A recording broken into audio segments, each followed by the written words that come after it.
안녕하십니까. 밝은애 광장의 김휘종입니다. 이번 영상의 내용은 특별한 의견이나 사견이 들어가 있지 않은 기사 그대로를 전달해 드리고자 합니다.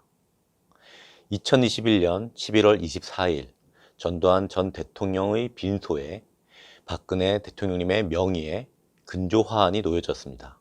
전 대통령 박근혜라고 적혀 있는 화환인데 그게 가짜였다고 합니다. 그러나 몇 시간 뒤 그 근조화환은 치워졌고 저녁 8시 30분쯤 박근혜 대통령께서 보내신 진짜 근조화환이 도착했습니다. 유영하 변호사가 확인했고 별다른 문구 없이 성함만 적혀 있는 화환입니다.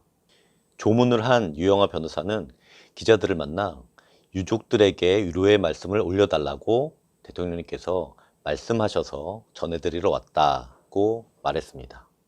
이렇게 박근혜 대통령께서 전두환 전 대통령의 빈소에 조화를 보냈다는 사실이 알려지면서 45년 전 시작된 두 분의 인연이 주목받고 있습니다.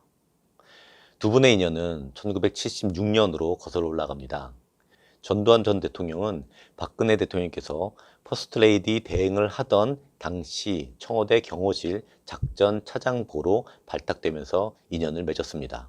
이후 1979년 11.6 사태 직후 당시 전두환 합동수사본부장은 청와대 금고에서 찾은 돈을 대통령님께 전달했다고 합니다. 그 후 전두환 전 대통령은 12.12 쿠데타로 정권을 잡았고 박정희 정부 흔적 지우기에 나섰습니다. 그래서 박근혜 대통령께서는 이후 6년 동안 박정희 대통령님의 추도식에 공개적으로 참석하지도 못했고 많은 어려움 속에서 18년간 사실상 운둔의 삶을 사셨습니다. 그러다가 박근혜 대통령께서 1997년 이회창 한나라당 대선 후보 지지 선언을 계기로 정계에 입문하셨고 1998년 대구 달성 보궐선거에 당선되며 정치인의 길을 걷게 되었습니다. 이후 한나라당 대표로 선출된 박근혜 대통령께서는 2004년 8월 서울 연희동 전두환 대통령의 자택을 찾아 25년 만에 마주하게 되었고 그 후 9년 정도 지난 2013년 2월 25일 박근혜 대통령님의 취임식에서 다시 마주하게 되었습니다.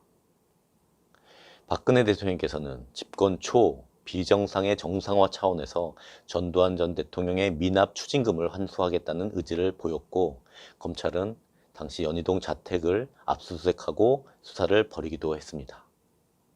이렇게 이번 언론 기사를 통해 두 분의 인연을 종합해 봤는데요. 기사에서 설명하지 못한 또는 설명하지 않은 많은 이야기들이 있을 것입니다.